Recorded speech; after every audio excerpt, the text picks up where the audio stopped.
জামালপুরে জেলা বিএনপির মেয়াদোত্তীর্ণ কমিটি বাতিলের দাবিতে মশাল মিছিল করেছে তৃণমূল বিএনপি ও অঙ্গ সংগঠন সমূহের নেতৃবৃন্দ।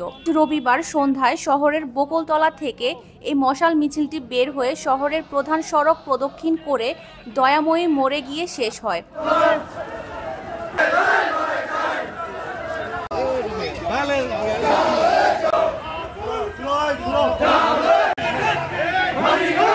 পরে জেলা বিএনপির সদস্য মোশাররফ হোসেনের সভাপতিত্বে আলোচনা সভায় বক্তব্য রাখেন জেলা বিএনপির সাবেক অর্থ বিষয়ক সম্পাদক জাকির হোসেন, জেলা কৃষক দলের সাবেক সাধারণ সম্পাদক বিষ্ণুচন্দ্র মণ্ডল, জেলা ছাত্রদলের সাবেক সভাপতি মাহবুবুর রহমান জিলানী, জেলা ছাত্রদলের সহসভাপতি শাহাদাত হোসেন সাগর সহ প্রমুখ। আরও উপস্থিত ছিলেন বিএনপি ও অঙ্গ সংগঠন সমূহের নেতৃবৃন্দ।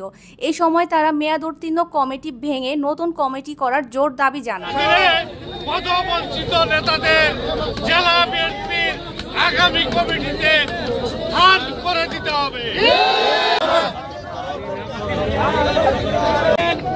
বর্তমান মেয়াদোত্তীর্ণ জেলা বিএনপি তাদের মন গড়া এবং নিজেদের মতামত বহিঃপ্রকাশ করার জন্য বিভিন্ন থানায় তৃণমূল নেতৃবৃন্দকে বাদ রেখে তারা কমিটি করছে, যে কমিটি তৃণমূল বিএনপি মানে না।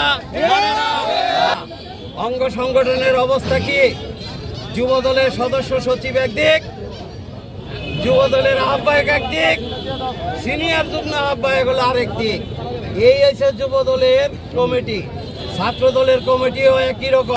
তারপরেও বলে যে জেলা বিএনপি অত্যন্ত ঐক্যবদ্ধ। আমরা 5 তারিখের পরে এবং 5 তারিখের আগে আমরাই মাঠে ছিলাম। বিএনপিধারী লোকের কোনো সমাবেশ দেখেন নাই। সংগ্রামী সাথী ও বন্ধুগণ, আপনারা জানেন আমাদের সামনে মিডিয়ার লোকজনেরা আছে, তারাও জানে জামালপুর জেলা বিএনপির 5 তারিখের আগের কি অবস্থা। ভোর 6টার সময় তারা প্রতিবাদ মিছিল করেছে। কোথায় করেছে? একটা ভিডিও ফুটেজ যদি আমাদের মিডিয়ার ভাইরা দেখাইতে পারে তাহলেও আমরা বুঝবো যে তারা মাঠে ছিল।